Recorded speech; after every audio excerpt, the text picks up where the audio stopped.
Hey y'all. So I want to talk about where this deception came in, where this need for justice and need for judgment came in. And so, of course, we talked about the arch deceiver yesterday.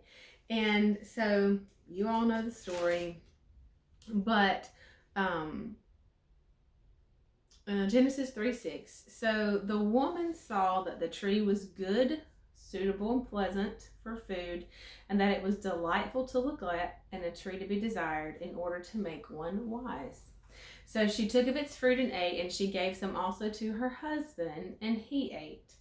Then the eyes of them both were opened, and they knew that they were naked. I want you to tuck that in the back of your mind that their eyes were opened. Okay? Their eyes were opened and they knew. It doesn't say their eyes were opened and they saw. It says their eyes were opened and they knew. So that's something I want you to just stick back there. All right. They knew that they were naked. They sewed fig leaves together and made themselves apron like girdles. And then they heard the sound of the Lord walking in the garden in the cool of the day. And Adam and his wife hid themselves from the presence of the Lord God among the trees of the garden. But the Lord called to Adam and said to him, "Where are you?" He said, I heard the sound of you walking in the garden, and I was afraid because I was naked, and I hid myself. And he said, "Who told you that you were naked? Have you eaten of the tree which I commanded that you should not eat?" And the man said, "The woman whom you gave to me to gave that you gave to be with me, she gave me the fruit from the tree, and I ate it." And the Lord said to the woman, "What is this that you have done?" And the woman said, "The serpent beguiled me. He cheated me, outwitted me, deceived me, and I ate." And the Lord said to the serpent, "Because you have done this, you're cursed above all animals and above every wild living thing in the field. And upon your belly you shall go. You shall eat the dust and whatever it contains all the days of your life. And I will put enmity between you and the woman, and between your offspring and her offspring. He will bruise and tread your head underfoot, and you will lie in wait and bruise his heel."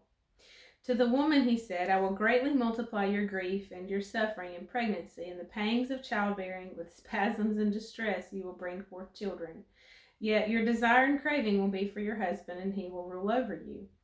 And to Adam he said, "Because you have listened and given heed to the voice of your wife, and have eaten the tree of which I commanded you, saying, You shall not eat of it, um, the ground is under a curse because of you.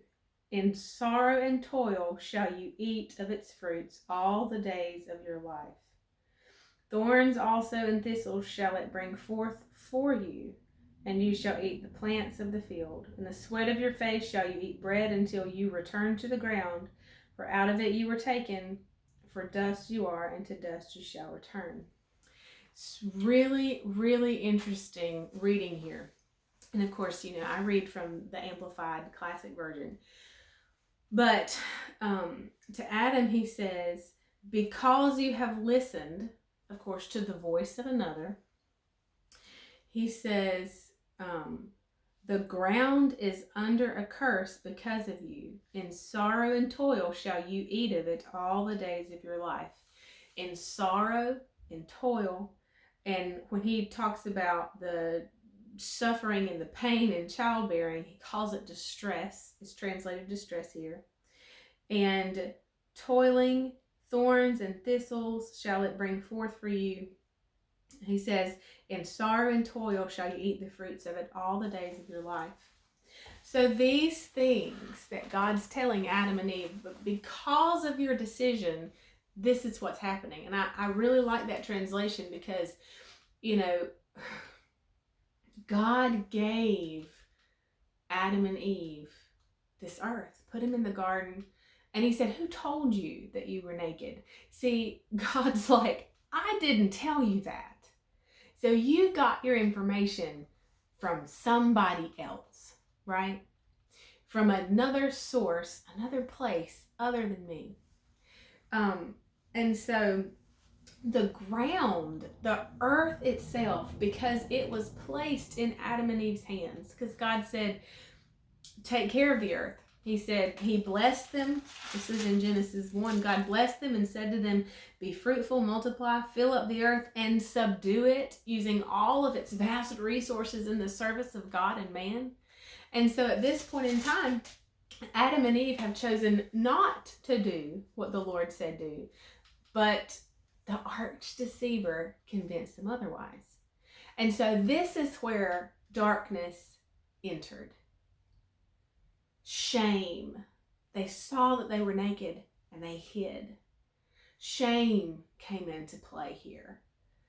Distress, struggle, toiling, adversity. He says, you will toil, and in sorrow shall you toil and eat. That's struggle. That's adversity. You're fighting against something. It's now because of darkness and wicked. Everything that was good when God created it has now been twisted. And so what was good is no longer good. And what was peace is no longer peace. And this is the darkness. This is the distress. This is the struggle and adversity, the sorrow that we sat in until Jesus. All right, we'll pick up here tomorrow. I'll see you then. Bye, y'all.